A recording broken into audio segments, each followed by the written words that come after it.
Je vous prie de bien vouloir aimer cette vidéo. J'ai vraiment besoin de votre soutien en ce moment. C'est le seul moyen pour que cette histoire atteigne davantage de personnes. Merci beaucoup d'être là avec moi et pour votre soutien. La porte du garage était entrouverte, comme si quelqu'un n'avait pas terminé son travail. Il était un peu plus d'1 heure du matin. Je suis resté assis dans ma voiture de location pendant une seconde, le moteur ralentissant, fixant cette fente. Pas de lumière de Porsche, pas de bruit. Le quartier semblait normal. Un cul-de-sac tranquille en dehors de Seattle. Des maisons endormies. Le genre de calme qui me faisait sentir en sécurité autrefois. La voiture de Lorraine n'était pas dans l'allée, ni dans la rue, ni dans le garage. Je ne lui avais pas dit que je rentrais à la maison plus tôt. Le séminaire s'était terminé un jour en avance, et je m'étais convaincu que ce serait une bonne chose. Une agréable surprise. De plus, pour être honnête, j'avais besoin de tester quelque chose. Les derniers mois avaient été un Langel. Moins de conversations, moins de rires, moins de tout, comme si nous étions des colocataires avec une hypothèque. J'ai éteint les lumières de la voiture, sorti mon sac et marché jusqu'à l'allée. Le garage était juste assez ouvert pour me faire me sentir idiot d'avoir même espéré que ce n'était rien. À l'intérieur, la maison était sombre. Je n'ai pas allumé une seule lumière. J'ai traversé l'entrée, passé la cuisine, puis le couloir. La porte de notre chambre était ouverte. Le lit était fait. Pas de Lorraine, pas de couverture jetée, pas de tasse d'eau, non. Je m'étais endormi en regardant quelque chose. Juste un espace vide et des draps propres, comme une photo mise en scène. Je suis resté là, écoutant le silence, et j'ai fait la chose la plus simple du monde. Je lui ai envoyé un SMS, « Ethan, tu es à la maison ?» La réponse est revenue vite. Trop vite. « Lorraine, bien sûr, je suis au lit. » J'ai regardé le lit. J'ai regardé l'obscurité. J'ai regardé mon téléphone à nouveau comme s'il allait soudainement confesser la vérité de lui-même. Je n'ai pas appelé. Je n'ai pas commencé de dispute. Je n'ai pas tapé un paragraphe. J'ai ouvert mon appareil photo, pris un selfie avec le lit derrière moi et l'ai envoyé. Ethan, dans ce lit. C'est tout. Pas de mots supplémentaires, pas de drame. La bulle de saisie est apparue, a disparu, et réapparu, puis rien. J'ai posé mon téléphone sur la commode et j'ai attendu. Pas en faisant les 100 pas, pas en marchant furieusement, mais en attendant comme un homme qui regarde une horloge. Si j'avais su où cela allait nous mener, j'aurais dormi dans la chambre d'amis et me serais épargné les ennuis. Mais il me restait encore une dernière étincelle d'espoir, et l'espoir vous pousse à faire des choses stupides en silence. 20 minutes plus tard, la porte d'entrée claqua assez fort pour faire trembler les cadres dans le couloir. Lorraine est entrée comme si elle avait été chassée. « Tu es sérieux ?» a-t-elle aboyé avant même d'atteindre le pas de la porte de la chambre. « Tu ne pouvais pas envoyer un message ? Tu ne pouvais pas me prévenir que tu rentrais à la maison. » Elle a allumé les lumières et m'a regardé comme si j'étais le problème, debout dans ma propre maison. Je suis resté là où j'étais. « Tu m'as dit que tu étais au lit. » Ses yeux ont tressailli juste une fraction de seconde. Puis elle est revenue à la colère, comme si c'était plus sûr que de réfléchir. « J'y étais » a-t-elle insisté. « Je veux dire, j'allais l'être. » Qu'est-ce que c'est ? Une sorte de piège étrange ? J'ai pris mon téléphone et je le lui ai tendu, l'écran tourné vers elle. « Tu as dit, bien sûr, je suis au lit. » Ce n'était pas vrai. Elle a levé les mains au ciel. « Oh mon Dieu. Ethan, arrête. » J'étais chez Jenny. « Jenny, ai-je répété. »« Oui, dit-elle trop rapidement. »« Je me suis endormi là-bas. »« D'accord. » Nous parlions et il s'est fait tard, et je ne voulais pas te réveiller avec un message stupide. Je ne voulais pas que tu t'inquiètes. Je l'ai regardé pendant une longue seconde. Ses cheveux étaient légèrement en désordre. Pas un désordre dû au vent extérieur. Son manteau était ouvert alors qu'il faisait froid. Elle respirait comme si elle avait couru. J'ai hoché la tête lentement une fois. Ça a du sens. Elle a cligné des yeux. C'est tout ? C'est tout, ai-je dit. Son visage s'est contracté comme si elle s'attendait à une dispute et ne savait pas quoi faire sans. Eh bien, dit-elle sèchement. De rien pour la surprise, je suppose. Tu rentres à la maison comme un détective. Je lui ai lancé un regard calme. Va dormir, Lorraine. Tu as l'air fatiguée. Elle a ricané et est passée devant moi vers le placard. Tu es incroyable. Je l'ai regardée tirer sur les cintres comme si elle cherchait une excuse. Elle ne m'a plus regardé. Elle n'a pas essayé de me serrer dans ses bras. Elle n'a pas demandé comment s'était passé mon voyage. Elle voulait juste reprendre le contrôle. Et je l'ai laissé penser qu'elle l'avait, car la seule chose dont j'avais besoin à ce moment-là était simple, un fait. Elle a menti sans sourciller en temps réel pendant que je me tenais dans une pièce vide. Ce n'était pas un malentendu. Ce n'était pas un problème de communication. C'était un choix. Et une fois que quelqu'un ment aussi clairement, il ne s'arrête pas. Il s'améliore simplement. J'ai attendu qu'elle s'enferme dans la salle de bain et allume la douche. Puis je suis allé dans le salon. C'est là que j'ai vu la montre. Elle était posée sur la table basse comme si elle était chez elle. Lourde, chère, son cadran lumineux captant la faible lumière de la rue. Pas la mienne. Rien de ce que j'aurais jamais acheté. Le genre de choses qu'un homme porte quand il aime que les gens remarquent son poignet. Je ne l'ai pas touché au début. Je l'ai juste regardé. Il y a un an, Lorraine m'avait traîné à l'un des dîners de son entreprise. Son patron était là. Kevin Rohr. Poignée de main bruyante, sourire coûteux. Le genre de gars qui appelle tout le monde mon pote tout en comptant les points dans sa tête. Je me souvenais de sa montre parce qu'elle ne correspondait pas à sa tenue. C'était trop. Comme s'il voulait que vous sachiez exactement le coût de sa vie. Cette montre était du même genre de « trop ». Même forme, même bracelet distinctif. Je l'ai ramassé avec précaution, l'ai retourné. Il y avait une petite rayure près du fermoir.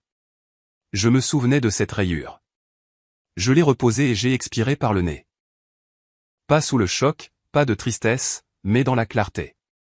Donc, quelqu'un était passé chez moi récemment, assez proche de mon mariage pour laisser un morceau de lui-même sur ma table comme un mégot de cigarette. Je suis retourné dans le couloir et j'ai écouté la douche. Puis, je suis allé à la cuisine, j'ai trouvé une petite boîte dans un tiroir, et j'y ai calmement mis la montre, non pas comme un trophée, mais comme un volant. J'ai glissé la boîte au fond d'un tiroir où Lorraine ne regardait jamais, et je suis allé me coucher sans dire un mot de plus. Le matin arriva comme si rien ne s'était passé. Lorraine se déplaçait dans la cuisine en robe de chambre, faisant défiler son téléphone avec ce petit demi-sourire désinvolte qu'elle avait commencé à porter ces derniers temps. Celui qui disparaissait dès que je m'approchais à moins de 5 pieds. Elle a versé du café, ne m'en a pas offert. J'ai versé le mien et me suis appuyé contre le comptoir. Elle a levé les yeux. Alors, tu es rentré tôt. Le séminaire est terminé, ai-je répondu. Permettez-moi de mettre l'histoire en pause une seconde. Si vous êtes toujours là, veuillez appuyer sur le bouton j'aime. Cela aide vraiment YouTube à recommander cette histoire à plus de personnes. Merci beaucoup pour votre soutien. Maintenant, revenons à l'histoire. Elle a fredonné comme si c'était un léger inconvénient. Ça doit être sympa. J'ai pris une gorgée. Tu sors aujourd'hui? Oui, dit-elle. Trop de lumière. Je fais une journée entre sœurs, shopping, déjeuner, l'habituel. Tes sœurs, ai-je répété comme si je confirmais un rendez-vous. Oh, maman. Elle ne m'a pas regardé. J'ai hoché la tête à nouveau. J'ai commandé une livraison hier. Elle est censée arriver aujourd'hui. Quelqu'un doit être là pour la réceptionner. Elle a finalement levé les yeux, agacée. Pourquoi as-tu fait ça sans me le dire? J'ai haussé les épaules. C'était une bonne affaire. Elle a roulé des yeux. Ethan, j'ai déjà des projets. Je ne te demande pas d'annuler ta journée, ai-je répondu. Sois juste de retour avant 18 heures au cas où ils auraient besoin d'une signature. Sa bouche s'est ouverte comme si elle voulait discuter. Puis elle l'a refermée et a forcé un sourire. Bien. 18 heures. C'était ça. Une fenêtre claire, une promesse, une version de la réalité où elle croyait que j'étais toujours le même gars. Occupé, confiant, un peu en retard. Elle a posé sa tasse avec un bruit. Aussi, la prochaine fois, peut-être dire à ta femme que tu rentres à la maison comme une personne normale. J'ai croisé son regard. La prochaine fois, j'y penserai. Elle a souri d'un air suffisant comme si elle avait marqué un point. bien. Je l'ai regardée s'éloigner, confiante, à l'aise, pensant toujours qu'elle tenait les rênes. Le premier pas que j'ai fait n'était pas bruyant. C'était logistique. Quand elle a quitté la maison, je ne suis pas resté là à ruminer. J'ai attrapé mes clés et je suis allé à l'atelier de mon pote Marc. Marc est le genre de gars qui ne demande pas un roman. Il entend le ton de votre voix et ouvre la porte du garage. Il a levé les yeux de sous un camion et s'est essuyé les mains. Eh bien, regarde qui a survécu à un voyage d'affaires. À peine, répondis-je en entrant. L'odeur d'huile et de métal m'a frappé comme un bouton de réinitialisation. Toujours occupé, dit-il. Qu'est-ce qu'il y a? Je me suis appuyé sur le comptoir. J'ai besoin d'un endroit pour garder quelque chose, et j'ai besoin de ton avis sur la question de savoir si je suis joué. Marc a levé un sourcil. Ça, c'est une commande en 2 parties. De quoi parlons-nous? J'ai sorti mon téléphone, j'ai fait défiler jusqu'au selfie que j'avais envoyé à Lorraine, et je lui ai montré l'horodatage. Puis je lui ai raconté la version courte. Livide, mensonge confiant. Montre sur la table basse. Marc n'a pas sifflé, n'a pas fait de blague. Il a juste hoché la tête lentement comme s'il assemblait des pièces. Ça ne ressemble pas à de la paranoïa, dit-il. Ça ressemble à une arrivée tardive à la fête. Je ne suis pas intéressé par une joute verbale, lui ai-je dit. Je suis intéressé par la vérité qui apparaît sans que j'aie à la supplier. Marc se pencha en arrière. Donc, tu tends un piège. Je monte une scène, ai-je corrigé. Grande différence. Il a souri. Regarde-toi, monsieur le théâtre de banlieue. Je lui ai lancé un regard neutre. Je ne ris pas, moi non plus, dit-il, le ton changeant. De quoi as-tu besoin? J'ai sorti la petite boîte de ma veste. Garde ça pour moi. S'il se passe quoi que ce soit et que j'en ai besoin, tu es ma roue de secours. Marc l'a prise, a senti le poids, et ses yeux se sont rétrécis. Ce n'est pas à toi. Non. Il a hoché la tête une fois. D'accord, je l'ai. J'ai expiré. Aussi, j'ai besoin d'une faveur ce soir. Marc avait l'air amusé maintenant. Tu organises enfin une fête? Quelque chose comme ça, ai-je répondu. Et j'ai besoin que ce soit discret. Pas de commérage. Marc a tapoté le comptoir. Ethan, je répare des voitures. Je n'anime pas d'émission de télé-réalité. Je ne te demande pas d'organiser, ai-je dit. Je te demande d'être disponible. Si je t'appelle, viens. Pas de question. Marc m'a étudié un instant, puis a hoché la tête. Je viendrai. C'était là un territoire étranger pour moi. Son atelier, son espace, et je n'y suis pas allé pour pleurer. J'y suis allé pour m'assurer un soutien et éliminer toute chance de faire quelque chose de stupide seul. Sur le chemin du retour, j'ai passé les appels qui comptaient. D'abord, les parents de Lorraine, Greg et Denise. Ce sont le genre de personnes qui envoient encore des cartes de remerciement et qui pensent que le mariage est un contrat sacré. Ils m'avaient toujours apprécié. Une partie de moi détestait ce que j'étais sur le point de faire à l'image qu'ils avaient de leur fille. Mais je n'avais pas créé ce problème. J'en avais juste fini de le protéger. Greg répondit, Ethan, tout va bien? Tout va bien, répondis-je d'une voix calme, du genre, rien à voir ici. Je veux faire quelque chose de sympa pour Lorraine. Une petite surprise ce soir. Elle fait du bénévolat ces derniers temps et je veux la célébrer. Denise intervint en haut-parleur, déjà excitée. Oh, c'est si gentil. Ce sera discret, dis-je. Juste la famille, quelques amis. Je veux que vous soyez là vers 18 heures. Garez-vous dans la rue et venez par l'arrière. Pas de lumière, pas de coups frappés. Je veux qu'elle entre et voie tout le monde. Greg ricana. Tu mets le paquet. J'essaie, répondis-je. Ça signifiera beaucoup pour elle. Denise soupira de bonheur. Nous serons là. Que pouvons-nous apporter? Juste vous-même, dis-je. Et restez discret. Puis ses sœurs, Megan et Talia. Megan est vive d'esprit et naturellement méfiante. Talia est la joyeuse qui pense que tout le monde fait de son mieux. 2 mondes différents. Megan répondit la première. Ethan, c'est quoi l'arnaque? pas d'arnaque, répondis-je. Surprise pour Lorraine. Ce soir, 6 heures, porte arrière. Megan marqua une pause. Pourquoi ai-je l'impression que tu mens? Je ne manquais pas un battement. Parce que tu pars du principe que tout le monde a un intérêt. Elle renifla. Juste. Quelle est la surprise? Une célébration, dis-je. Soyez là. Talia a couiné quand elle a reçu le message. Oh mon Dieu, elle va pleurer. Espérons du bon genre, répondis-je. Puis j'ai appelé 2 amis proches de Lorraine. Jenna, oui, cette Jenna, et une femme nommée Priya. Priya est directe d'une manière qui fait redresser les gens. Jenna est Jenna. Toujours souriante, toujours occupée, toujours pleine de douces excuses. Priya répondit. Ethan, qu'est-ce qui se passe? Une surprise pour Lorraine, dis-je. Ce soir, 6 heures. Entrée discrète. Le ton de Priya s'aiguisa. Pourquoi as-tu l'air de lire un script? Je souris légèrement.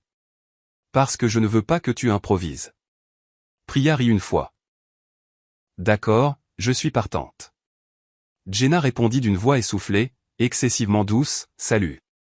Comme si nous étions de vieux amis. Salut, répondis-je. Vite fait. J'organise une surprise pour Lorraine ce soir. Famille, amis. 18 heures, porte arrière. Oh mon Dieu, dit-elle. C'est adorable. Garez-vous dans la rue, ajoutai-je. Pas de lumière, pas de SMS pour elle. Jenna gloussa. Bien sûr.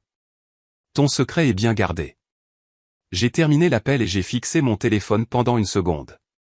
L'ironie me fit presque rire. Presque. Maintenant, pour le dernier appel, celui qui a transformé une suspicion en une boucle fermée. Nathalie Rohr répondit au 3e coup. Sa voix était polie, professionnelle, le genre que l'on utilise quand on ne sait pas si l'appelant vend quelque chose. Bonjour. Salut, dis-je. Nathalie, c'est Ethan Brox, le mari de Lorraine. Un temps, puis de la chaleur. Oh, salut. Oui, bien sûr. Comment allez-vous? Bien, répondis-je. Écoutez, je sais que c'est un peu inattendu, mais j'organise une petite surprise ce soir pour Lorraine. C'est un peu un truc en famille et entre amis. Je voulais vous inclure parce que je sais que le travail a été une grande partie de sa vie ces derniers temps. Nathalie rit légèrement. C'est très attentionné. J'ai aussi parlé avec Kevin, dis-je, d'une voix douce et stable. Il va en faire partie. J'essaie de créer un moment où il arrive plus tôt. Une double surprise. Nathalie semblait vraiment ravie. Oh mon Dieu. Il ne me l'a pas dit. C'est le but, répondis-je. Si vous pouvez être ici vers 18 heures, garez-vous dans la rue, venez par l'arrière, ça fera son effet. Nathalie ricana. C'est si gentil. Oui, je serai là. Super, dis-je. Et s'il vous plaît, pas de SMS à Kevin ou à Lorraine. Je veux voir leur visage quand ils entreront. Compris, répondit-elle. Ethan, sérieusement, c'est adorable. Heureux de le faire, dis-je. J'ai terminé l'appel et j'ai posé mon téléphone. Ce fut le moment de la décision irrévocable pour moi. Pas de colère, pas de larmes, juste une décision difficile qui devenait réelle. Parce que si j'avais tort, j'aurais l'air d'un mari paranoïaque organisant une fête gênante. Et si j'avais raison, la vérité entrerait par ma porte d'entrée comme si elle payait un loyer. En fin d'après-midi, Lorraine est rentrée à la maison comme une femme qui croyait avoir le monde organisé. Elle est entrée avec des sacs de courses, fredonnant, les joues rougies par le froid, et a immédiatement commencé à parler comme si le matin n'avait jamais eu lieu. « Ta livraison est-elle arrivée » a-t-elle demandé, jetant ses clés sur le comptoir.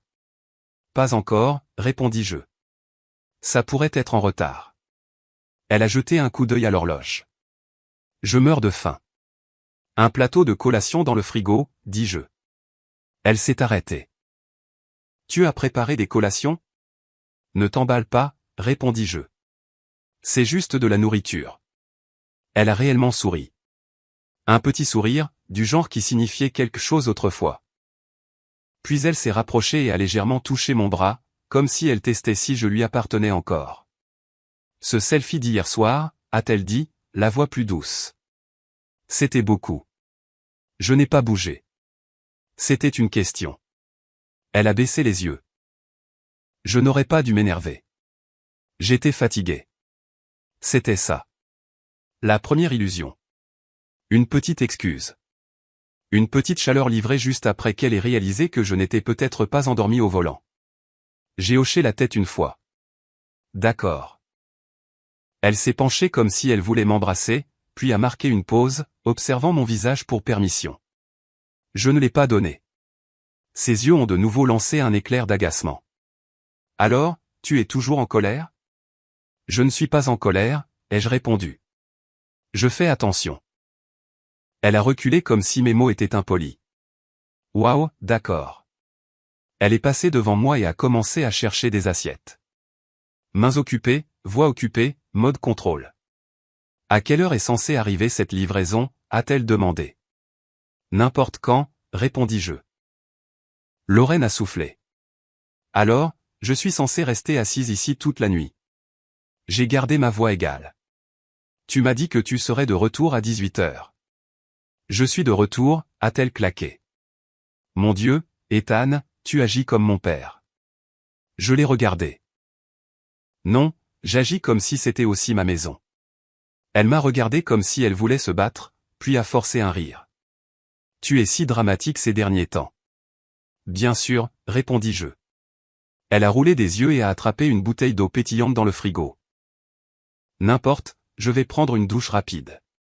Fais ce que tu as à faire, dis-je.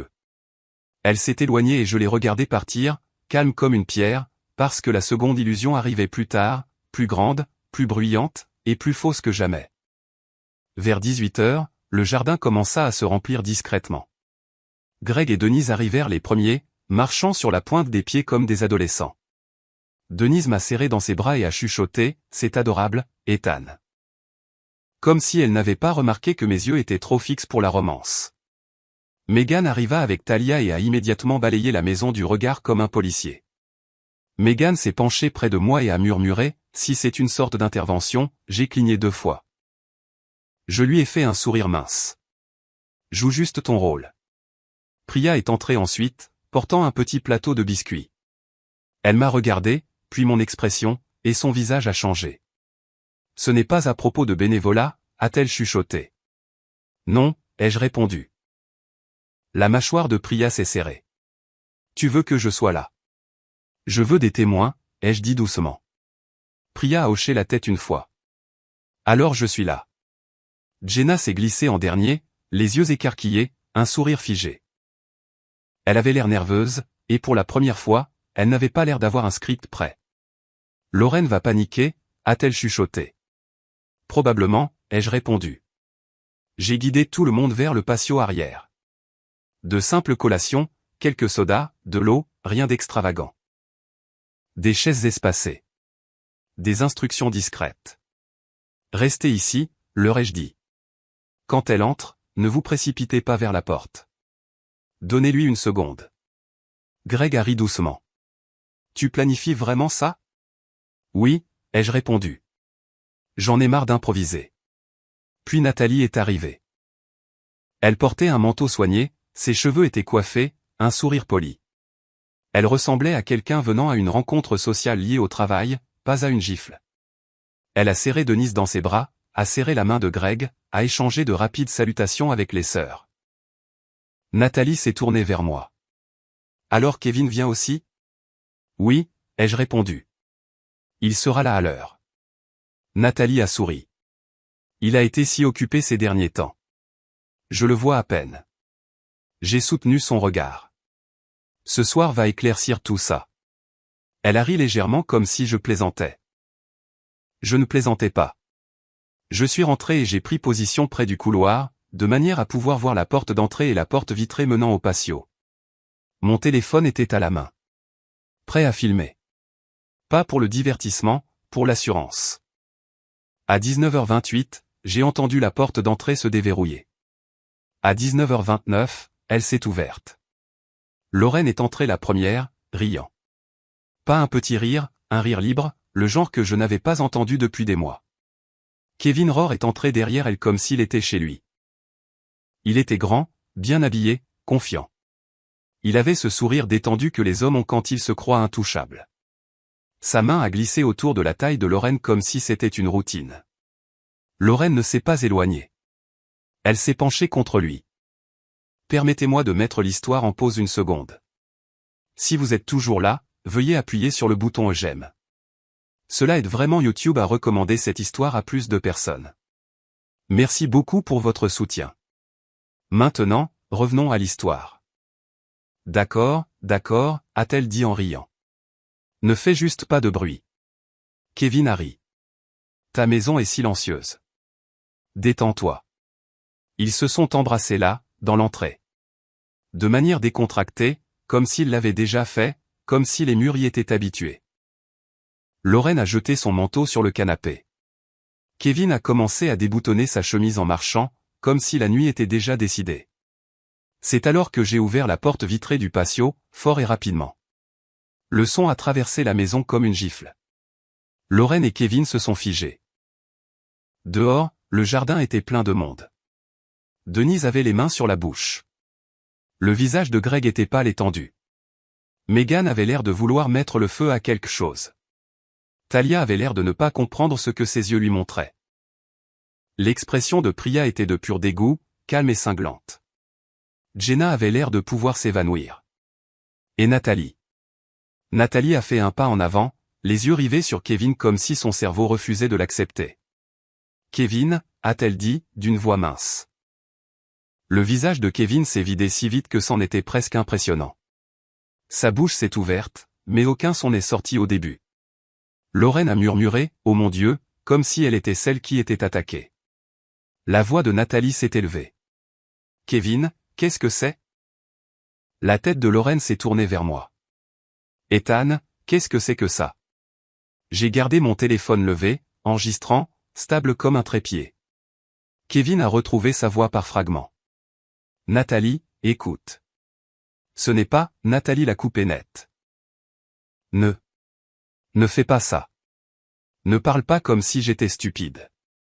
Lorraine a bougé comme si elle voulait courir vers la chambre. Elle a fait 2 pas, puis s'est arrêtée en voyant Megan la fixer comme un juge. La voix de Denise s'est brisée. Lorraine, dans ta maison. Les yeux de Lorraine ont jeté un coup d'œil à sa mère, puis se sont détournés. Maman, s'il te plaît. Greg a parlé d'une voix basse et lourde.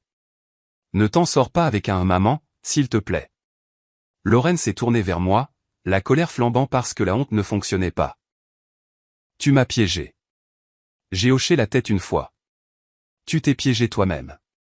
Kevin s'est avancé, les paumes ouvertes, essayant de gérer la pièce. Ethan, mon vieux, parlons. Je l'ai regardé comme s'il était quelque chose de collé à ma chaussure. Ne m'appelle pas mon vieux. Tu es dans ma maison, chemise ouverte.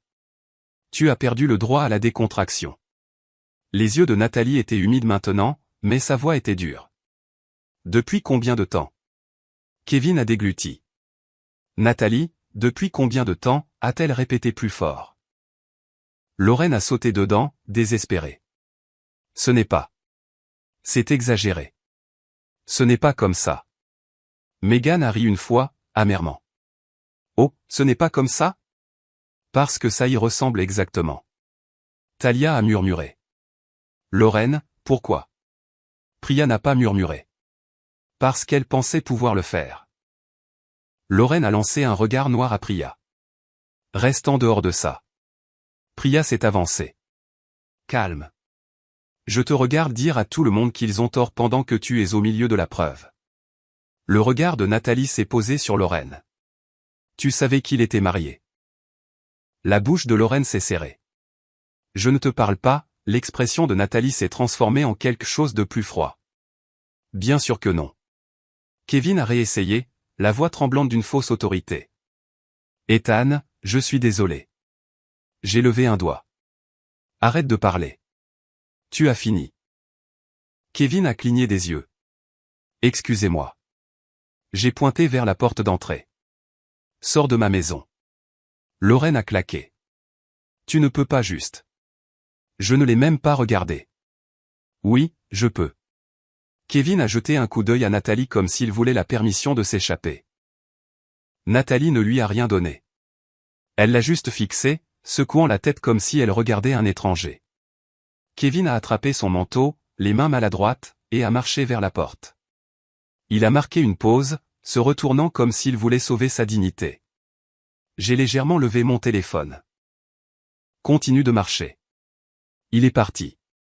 Lorraine est restée là, dans l'entrée, entourée de personnes qui l'avaient aimée, qui l'avaient défendue, qui l'avaient cru.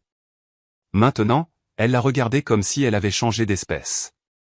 Denise a commencé à pleurer doucement.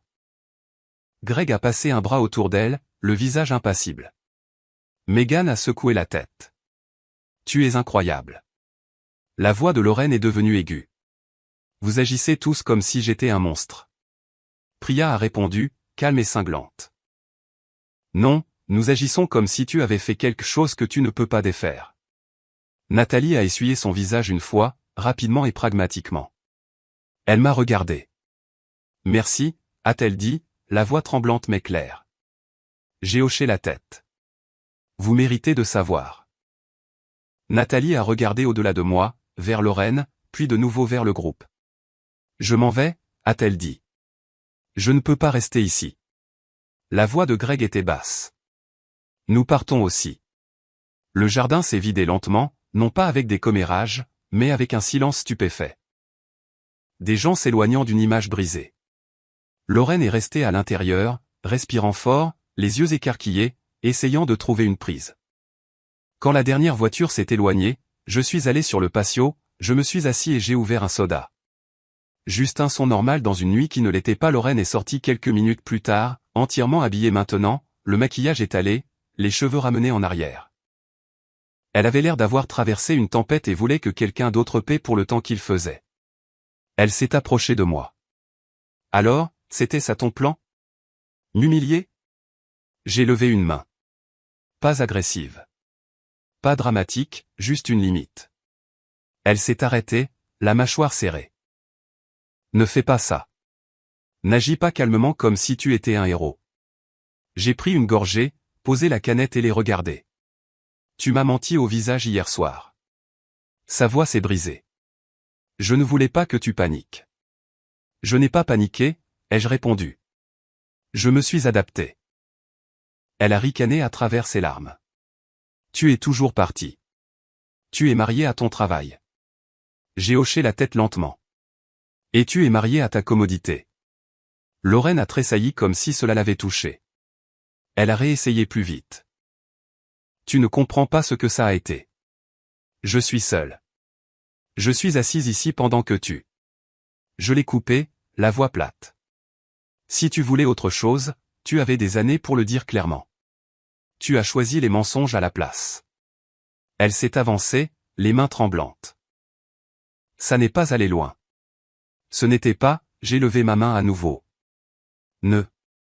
Tu l'as fait entrer dans notre maison. Les yeux de Lorraine ont de nouveau lancé un éclair de colère parce qu'elle ne pouvait plus contrôler la pièce. Tu as planifié ça? C'est malade. J'ai hoché la tête une fois. Ce qui est malade, c'est que tu penses pouvoir garder une maison stable et une vie secrète en même temps. Elle m'a regardé et, pendant une seconde, elle a eu l'air effrayée. Pas de me perdre émotionnellement, mais de perdre ce que je lui fournissais. Elle a dégluti. Et maintenant? Je me suis penché en arrière sur ma chaise. Maintenant, tu dors ailleurs. Sa bouche s'est ouverte. Tu ne peux pas juste me virer. Je ne t'ai pas viré, ai-je répondu. J'ai établi une règle. Tu as brisé les fondations. Tu ne bénéficies pas des avantages. Elle a ri amèrement. Waouh, tu le fais vraiment. Oui, ai-je dit. Je le fais. Elle est restée là, tremblante, les yeux cherchant une fissure en moi. Je ne lui en ai donné aucune. Avant l'aube, elle est partie. Pas de mots, pas d'au revoir. Juste le bruit de la porte d'entrée qui se fermait comme si elle essayait encore de contrôler la dernière scène. 2 jours plus tard, elle est revenue en plein jour, comme si elle pensait que le jour rendait les choses négociables. J'étais dans la cuisine, essuyant les comptoirs. Tâche simple, esprit simple. Lorraine est entrée avec précaution, comme une invitée. Ethan, a-t-elle dit doucement. Pouvons-nous parler? Je n'ai pas levé les yeux. Tu peux parler. Je ne débats pas, elle a dégluti. Je change de travail. Celui de Kevin. C'est compliqué. Je ne peux même pas montrer mon visage là-bas. Je l'ai finalement regardé. Ce sont les conséquences, pas la complexité.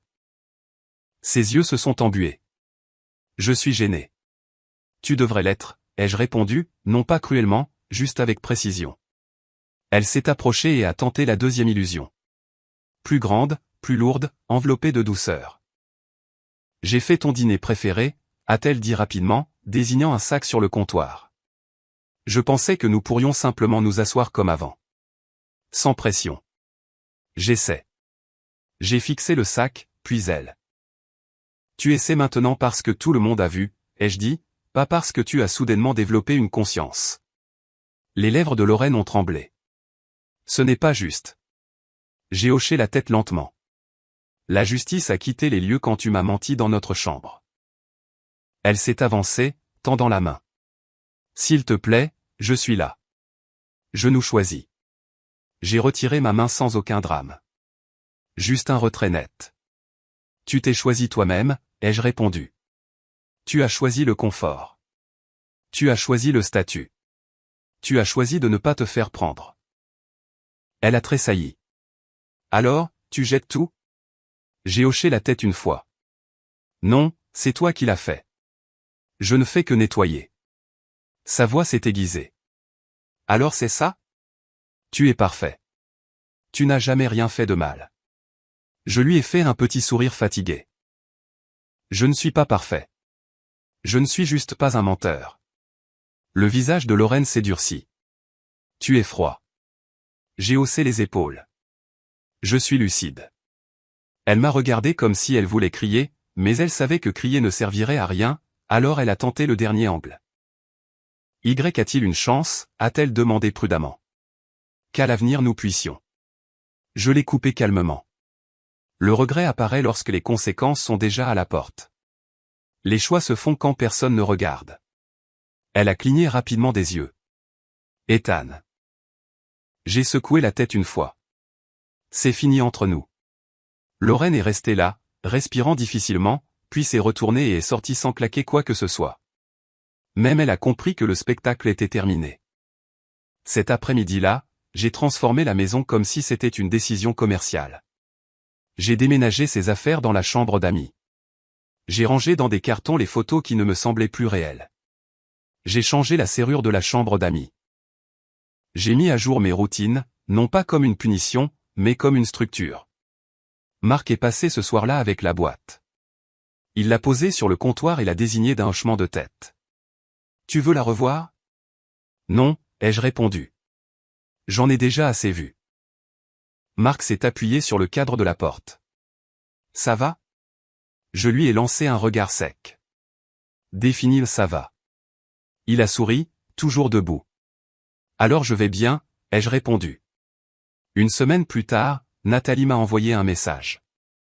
Un message court, sans drame. Elle a demandé si je pouvais la rencontrer pour un café.